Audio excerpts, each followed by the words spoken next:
Welcome to the Compliance Council on Command webinar series. The topic today is the CFPB's Loan Originator Compensation Rules.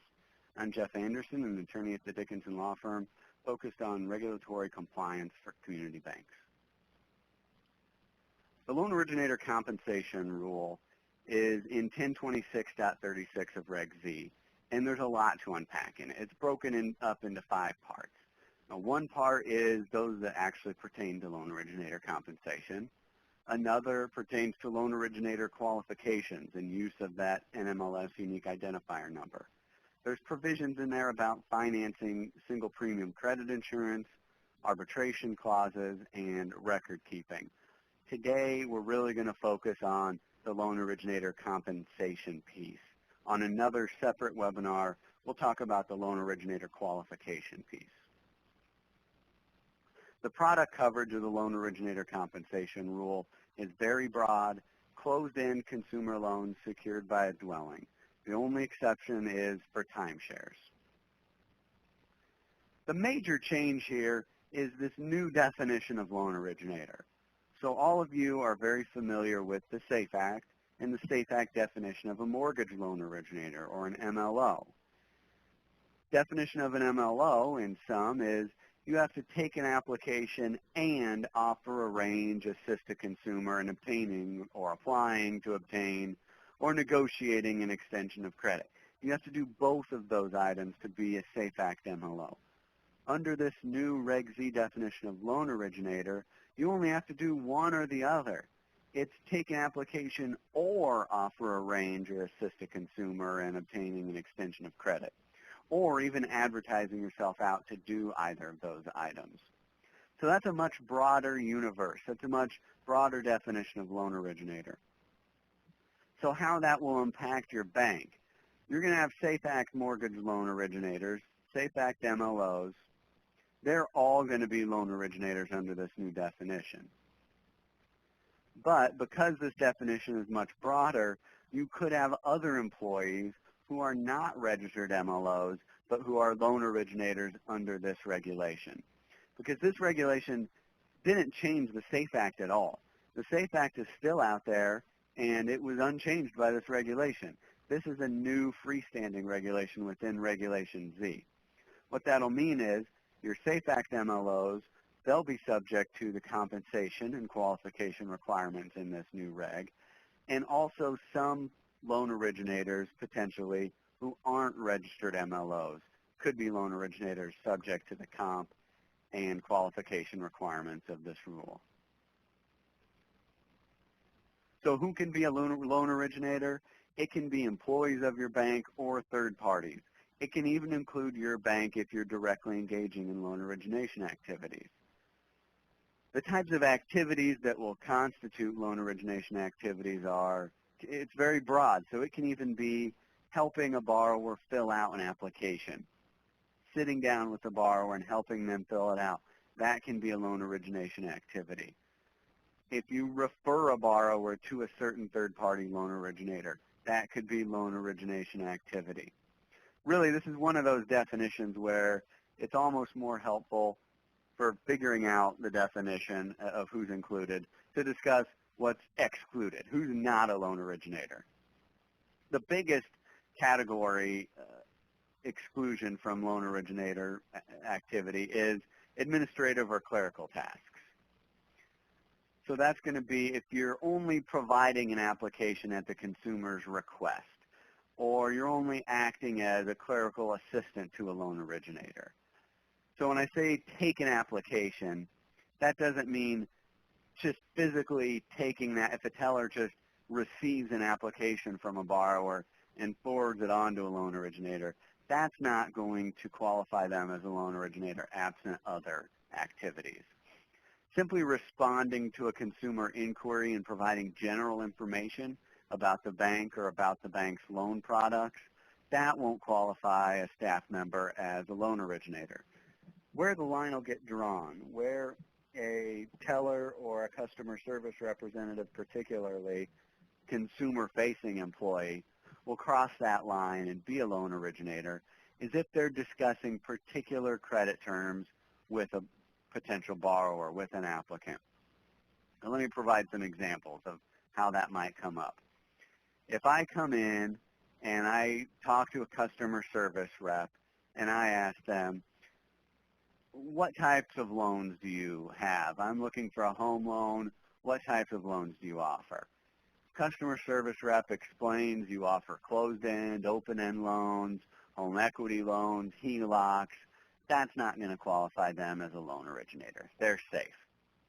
If I come in and I say, I have a 600 credit score, what type of closed-end loan am I going to be able to qualify for? Can I get a 30-year loan at your bank? Now, if you don't want that customer service rep to be a loan originator, what they should say is, well, to discuss in more detail your specific situation and what may be a fit for you, I'm going to have to refer you to one of our loan originators. Please wait. They do that, they're not a loan originator. If, on the other hand, that customer service rep takes that information, the credit information, and says, well, you may not qualify for all of our products, but here are some. You may be able to qualify for this. You may fit within this range of APRs. You don't have to offer anything. Just discussing the products in conjunction with the particular credit characteristics of the borrower is enough to qualify that customer-facing employee as a loan originator. On the back end, on the back office side of that, your non-customer-facing employees, you'll have employees who are involved in underwriting decisions or in setting credit terms. As long as they're not communicating directly with the borrower in any way, they won't be a loan originator. So clearly they're involved with the terms of the transaction and in underwriting the loan. But as long as there's a loan originator that's a go-between between that employee and the consumer, they will not be a loan originator. If at all, if they're in any contact with the borrower and discussing anything particular to the credit characteristics of that borrower, they'll have crossed over that line and they'll be a loan originator at that point. Again, so compare that with the SAFE Act definition. This is much broader. SAFE Act is taking an application and offering or negotiating. This current definition is or. That difference between and or is pretty big here. So what you'll really need to do is identify who's a loan originator at your bank. You have your MLOs. You know they are. You can put them aside. But then who else is a loan originator? And then think about, do we want to limit anyone's job functions to take them out of that definition of loan originator? Now keep in mind the what if. What happens if someone is a loan originator? Their compensation will be subject to the limitations I'll talk about, and they're going to have to go through certain qualifications. And generally, it's that qualification piece that's the biggest deal for banks, particularly frontline staff. In addition to individuals being loan originators, your bank can be a loan originator organization if it's performing loan origination activities, and the bank can be a loan originator and the creditor on a transaction if it closes a loan in its own name but doesn't fund it and assigns it after consummation. Generally, if you're the creditor on a loan, that as an entity, you can't also be the loan originator unless the creditor's not providing funds at consummation and it closes in its own name. In that instance, in that table funding instance, you can be both the creditor and the loan originator. And that can be important in dual compensation, which I'll talk about. If the entity is a loan originator, that can create problems with how you're compensated for the transaction. So the definition of loan originator is pretty complicated. The definition of compensation is much simpler. It's much more common sense. Anything that has any pecuniary benefit to the loan originator is compensation. Salaries, commissions, bonuses, any trips or merchandise that they get that's over and above what another employee would get. Any incentive, regardless of how it's labeled, that's paid to the loan originator can be loan originator compensation. What's going to be excluded from loan originator compensation? Any payments for bona fide and reasonable charges that are passed through to a third party. If you have a third-party loan originator, for example, who is pulling credit reports, and part of the compensation that's paid to that loan originator is just to compensate them for the cost of getting those credit reports. And it's passed through. It's purely passed through. They're not retaining any premium on that. That can be excluded from compensation. So now we know who a loan originator is. We know what compensation is. What are the prohibitions? There's dual compensation and prohibitions on compensation based on a term of a transaction. Dual compensation is what we'll talk about first. It's not wholly new to the regs. There was already a prohibition on dual compensation prior to January of 2014. And it stated that a loan originator that receives compensation directly from a consumer can't receive compensation from anyone else in connection with that transaction. If you have a third-party loan originator and the consumer is paying that third-party loan originator, the bank can't pay that loan originator too. That's dual compensation. That's prohibited.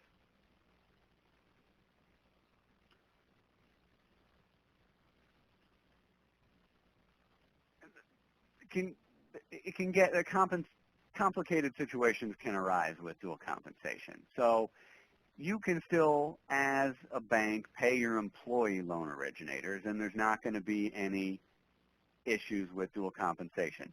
Generally, there should never be any dual compensation issues vis-a-vis an employee of the bank, because it's probably not a good idea to allow your employee to get compensation directly from your consumer in any way. That's not where it usually arises. It usually arises when there's a third-party loan originator or if the bank itself is a loan originator. One complication that can arise is if the loan originator is receiving comp directly from a consumer, the bank can still provide funds for the benefit of the consumer, so they can provide and front certain closing costs if it's applied solely to costs of the transaction other than loan originator compensation. Let me give you an example to explain what that means. If you, and I'm giving numbers here that are for the purposes of making this math simple. I'm an attorney. Math is not my strong suit. You have $3,000 of closing costs. Okay? Loan originator compensation accounts for $2,000 of that. If the bank is paying $1,500 towards closing, that's going to be a violation of dual compensation, because only $1,000 of closing costs is non-loan originator comp closing costs. You have 3,000 closing costs, 2,000 of it's loan originator comp.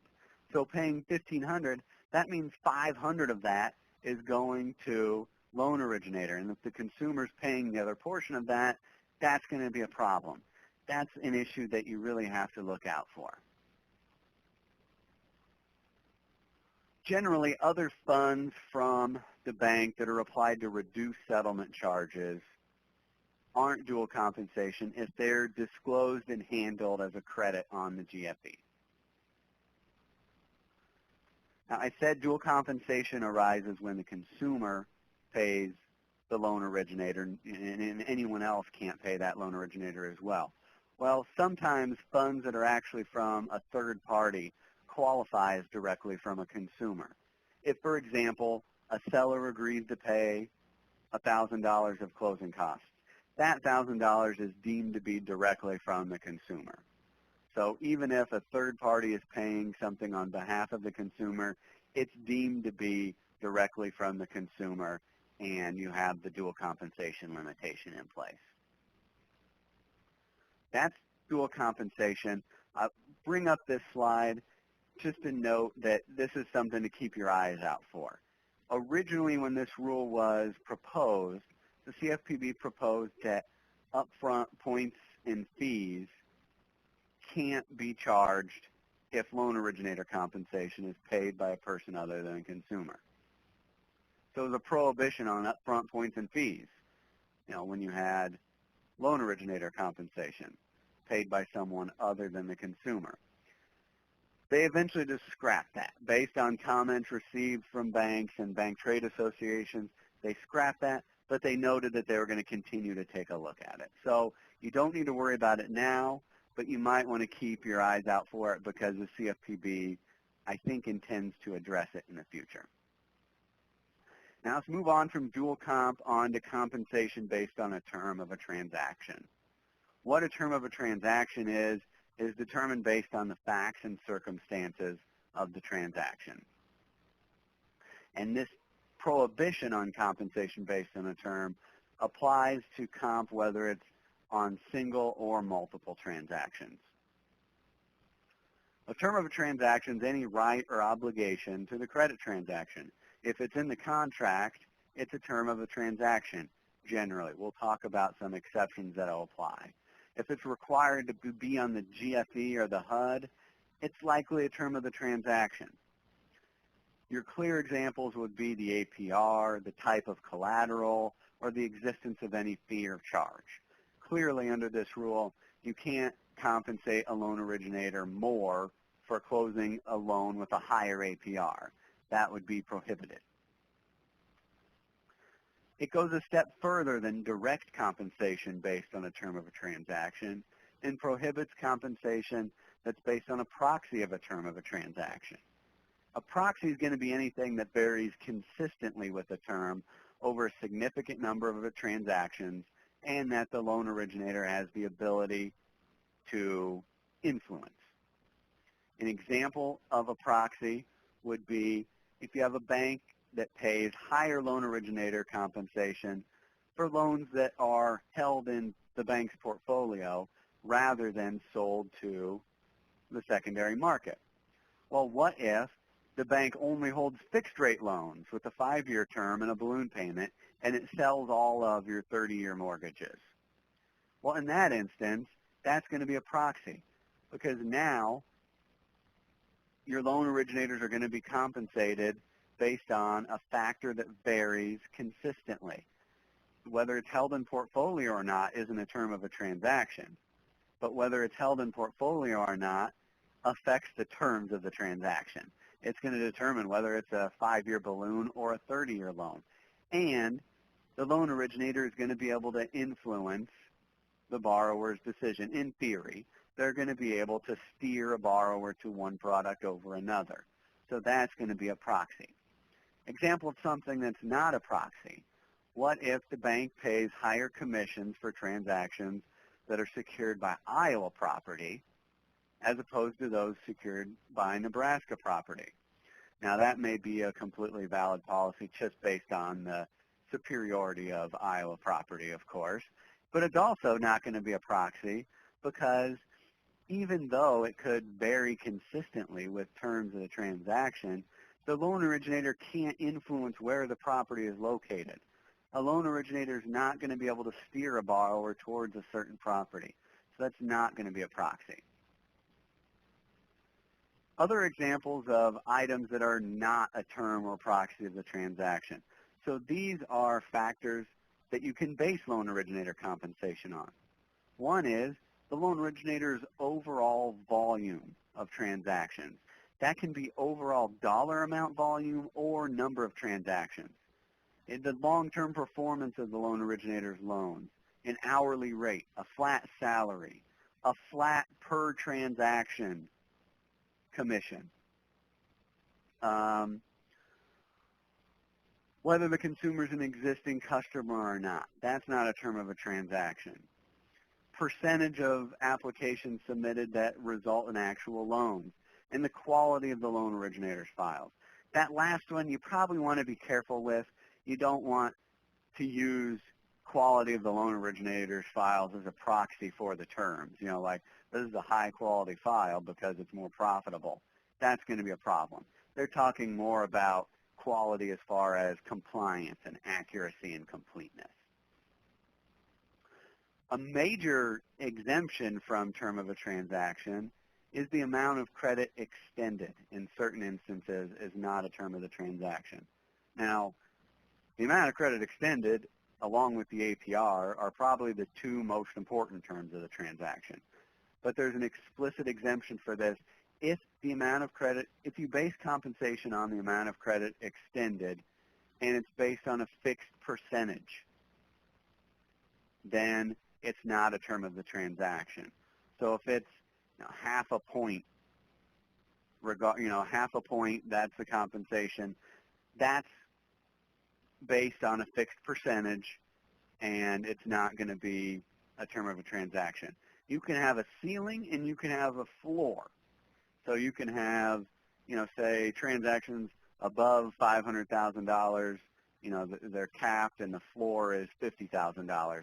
But between that ceiling and floor, it has to vary based on a fixed percentage. You can't have it be tiered. So you can't say, for loans that are under $100,000, we'll give you X. For 100 to 2, we'll give you Y. For over 2, we'll give you Z. That may approximate a fixed percentage, but it's not. It's a tier. So that's going to be compensation based on the term of a transaction, and it's going to be prohibited. An issue that came up frequently prior to the CFPB issuing rules was, what about 401ks? What about designated tax advantage plans? I know we dealt with some issues with very intrepid regulators who, after these rules came down, actually zinged some small banks on the basis that they were allowing loan originators to participate in a 401k, and technically profits from mortgage loans fed into that 401k. So in a very roundabout way, they were being compensated more based on the terms of a transaction. The CFPB came out and did away with that and made it clear that if you're participating in a defined contribution or benefit plan that's a designated tax advantage plan, that you'll be exempt from this. If you have questions about whether the plan you have is a designated tax advantage plan that would be exempt from that term of a transaction problem, talk to your counsel, talk to your tax advisor, and figure that out. Other types of non-tax advantage plans, profit-based compensation plans, loan originators can participate in those as well, but there are limitations on them. If you have a loan originator that's participating in a non-deferred profit-based compensation plan, their individual contribution can't be based on the term, of course, and also they're capped in what they get from that pool to 10% of their total compensation for that compensation period. That's the general cap. The only other exemption would be if they were only a loan originator for 10 or fewer transactions, then they can participate in that non-deferred profit-based plan without regard to any 10% cap.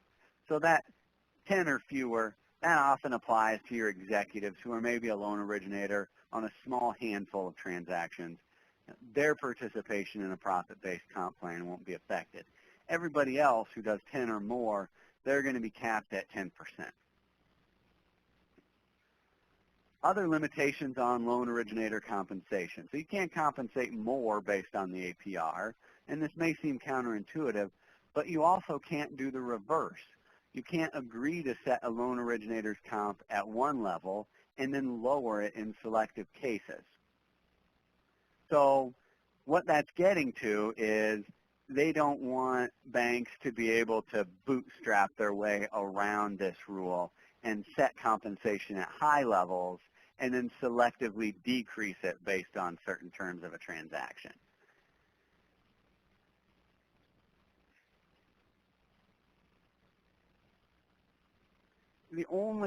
The main way you can reduce a loan originator's comp is if there was a true unforeseen increase in an actual settlement cost over an estimated settlement cost that was disclosed on the GFE or that was not disclosed.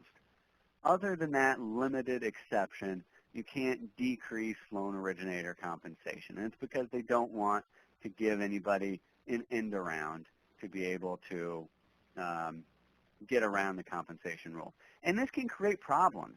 The main problem I see that this can create for banks is what if a loan originator messes up on a transaction? Right? They do the GFE wrong, and you have to eat certain costs. You really can't pass that on to the loan originator. You pass that loss off onto the loan originator, the way I read the rule.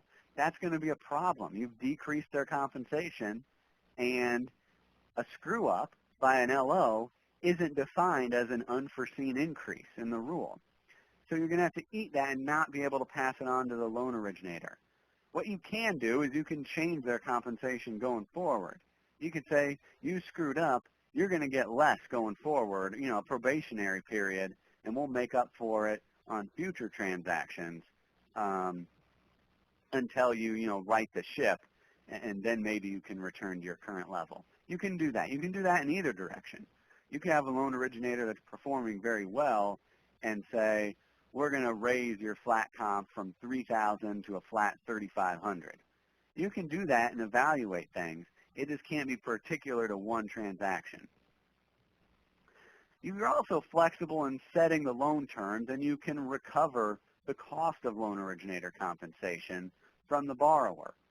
So you can charge the borrower a higher rate or add points to the transaction to account for the loan originator compensation that you're paying. You have flexibility in setting those loan terms.